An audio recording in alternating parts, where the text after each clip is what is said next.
Bonjour aux nouveaux et rebonjour à ceux qui sont de retour. Si vous souhaitez supporter la chaîne, vous pouvez souscrire à notre Patreon pour avoir accès au code source des séries et des projets à venir.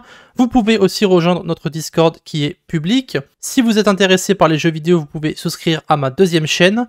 Autrement, like, comment, subscribe pour booster l'algo de la chaîne. Tous les liens sont dans la description. Bon visionnage. Et nous sommes de retour pour une nouvelle vidéo sur notre série Rust et aujourd'hui nous allons parler d'un sujet qui est très important, l'ownership, le heap et le stack. Donc, la vidéo est très longue, je vous préviens, donc commençons tout de suite. J'ai ici une présentation, ça va être très théorique tout ça, parce qu'il va falloir introduire les trois principes dont je viens de vous parler. Donc on va commencer. Tous les programmes doivent gérer la façon dont ils utilisent la mémoire d'un ordinateur pendant leur exécution. Certains langages, donc, disposent d'un aspirateur, c'est ce qu'on appelle le garbage collector, qui va donc rechercher régulièrement la mémoire qui est inutilisée pendant l'exécution du programme. Dans d'autres langages, le programmeur lui-même doit explicitement allouer et libérer la mémoire. D'accord ? En Rust, il y a une approche qui est différente. La mémoire est gérée par ce qu'on appelle un système d'ownership, avec un ensemble de règles que le compilateur va vérifier, et si l'une de ces règles est violée, alors le programme ne compile pas. Aucune des caractéristiques de l'ownership ne ralentira votre programme pendant l'exécution. L'ownership étant un concept qui est nouveau pour de nombreux programmeurs, il faut un certain temps pour s'y habituer. La bonne nouvelle est que plus vous allez expérimenter avec Rust et les règles du système d'ownership, plus il vous sera facile de développer donc un code qui va être sûr et efficace. Alors, lorsque vous comprendrez l'ownership, vous aurez donc une base solide pour comprendre pourquoi est-ce que Rust est si unique en fait.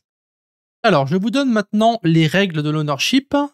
Chaque valeur a un honneur, en propriétaire, un seul honneur à la fois, et si l'honneur sort du scope, la valeur est abandonnée. Donc, pour pouvoir parler de l'ownership, du heap, du stack, il faut d'abord savoir ce qu'est le scope. Donc, on va voir ça très rapidement sur VS Code. Donc, on va commencer par créer une variable x, let x égale hello par exemple. Donc ici, nous avons une chaîne de caractères qui est littérale. Alors, ne vous inquiétez pas, on verra la différence entre une chaîne de caractères littérale et une chaîne de caractères basique dans la prochaine vidéo, parce qu'on parlera justement de tout ce qui est mémoire, mais plus tard. Ici, je vais créer un print ln et je vais mettre mon x à l'intérieur. Donc là, pas de problème. On peut run, on peut voir que le hello va s'afficher. Cependant, si je crée un bloc de code autour de ma variable, donc x ici. Ok, maintenant on peut voir, alors je vais peut-être mettre comme ça pour que ce soit plus clair pour vous. Donc on a ici maintenant un nouveau scope, on a un nouveau bloc de code. Vous pouvez voir que maintenant sur le x, il y a marqué cannot find value x in this scope. Donc le scope de mon print ln ici, c'est ce qui se trouve dans ces accolades-là. Cependant, nous avons un nouveau scope qui est créé avec cette paire d'accolades que vous avez ici. Donc ça fonctionnait lorsque le print ln était au niveau de ma variable x, donc ça fonctionne. Mais maintenant que mon print ln est à l'extérieur, donc en dehors du scope de ma variable qui est ici, et bien maintenant nous avons une erreur.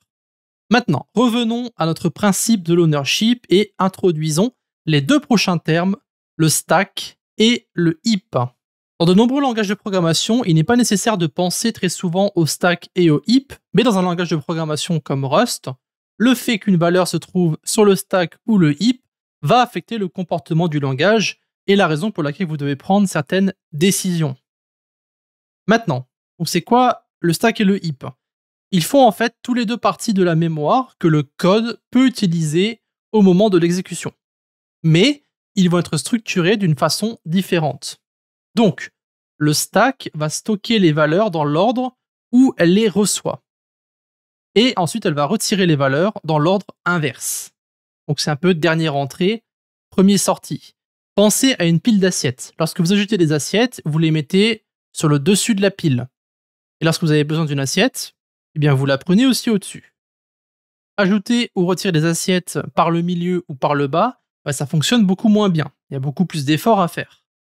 Donc ici, l'ajout de données, c'est ce qu'on appelle pousser dans le stack. Okay, et le retrait de données, c'est sortir du stack. Alors vous pouvez penser un petit peu à push et pop, Si vous vous souvenez bien, lorsqu'on a parlé des vecteurs, pardon, on avait utilisé la fonction push pour pousser donc à la fin et pop pour retirer. Donc, il faut savoir que toutes les données qui sont stockées sur le stack doivent avoir une taille qui est connue et fixe. Et ensuite, les données qui sont inconnues ou alors susceptibles de changer au moment de la compilation doivent être stockées dans le heap. Très important de parler du heap parce que le stack c'est facile à comprendre, mais le heap c'est un peu plus complexe. Donc le heap est moins organisé. Lorsque vous placez des données sur le heap, vous allez demander une certaine quantité d'espace et ensuite l'allocateur de mémoire, il va trouver un emplacement vide qui va être suffisamment grand, le marquer comme étant utilisé et il va ensuite renvoyer un pointeur qui est justement l'adresse de cet emplacement. Comme ça, on pourra ensuite utiliser ce pointeur pour retrouver nos données. Et ce processus, ça s'appelle donc allocation sur le heap, ou alors allocating on the heap, ou alors on appelle juste ça l'allocation ou allocating en anglais, bien sûr. Donc le pointeur qui va être renvoyé sur le heap, lui, il a une taille qui va être connue et fixe. Donc, on peut le stocker sur le stack. Mais lorsque vous allez vouloir récupérer les données réelles, vous devez suivre le pointeur. Donc ce pointeur sera stocké dans le stack, mais lui, il va pointer vers les données réelles qui, eux, seront stockées dans le heap. Donc stack, c'est toujours très fixe, très connu, c'est toujours très rapide parce que c'est toujours au-dessus du stack, au sommet de la pile. Mais pour le heap, ça peut changer parce que l'espace, il faut qu'il soit d'abord trouvé et ensuite, il faut se préparer potentiellement pour qu'il change. Conclusion. Ici, tout ce qui est garder la trace de quelle partie du code utilise quelle donnée sur le heap, minimiser la quantité de données dupliquées sur le heap encore une fois, et nettoyer les données inutilisées afin de ne pas manquer d'espace, tout ça, ce sont des problèmes auxquels l'ownership va répondre. Une fois que vous aurez compris ce qu'est l'ownership, vous n'aurez même plus besoin de penser au stack et au heap, mais le fait de savoir que le principal objectif de l'ownership est de gérer les données du heap, c'est une bonne chose. Et juste un petit rappel donc, valeur connue plus fixe, stack. Valeur inconnue ou peut changer, ça va sur le heap. Donc reprenons ici notre code, j'espère que vous avez compris un petit peu ce qu'était l'ownership et le stack et le heap. On va bien sûr en reparler plus tard, c'est un sujet qui est très important. Ici, tous les types simples que nous avons couverts pour le moment, tout ce qui est nombre entier, nombre décimaux, les booléens, tout ça, ce sont des types qui ont une taille qui va être connue. Et donc, ces types-là peuvent être stockés et sortis du stack lorsque le scope est hors d'atteinte. Donc, si on a une valeur x égale à 5, cette valeur-là, elle est stockée dans le stack. Et ensuite, si on sort du scope, eh bien ça c'est pas grave, donc cette valeur va être abandonnée, mais c'est pas grave parce que ça peut être très facilement copié pour créer donc une nouvelle instance qui va être indépendante. Donc ça va se faire très très rapidement, parce qu'encore une fois, c'est sur le stack. Mais ici, de quoi on va parler? Eh bien, on va parler des chaînes de caractères. Donc le type string et le type str. Donc ce sont deux choses qui sont un peu différentes. Je vais vous montrer la différence très rapidement entre les deux, et on se laissera ici. Donc, je vais créer un type string littéral. Donc c'est une chaîne de caractères qui est littérale. Alors let x égale hello. Donc ici, vous avez esperluette str. Donc ça, c'est un string qui est littéral.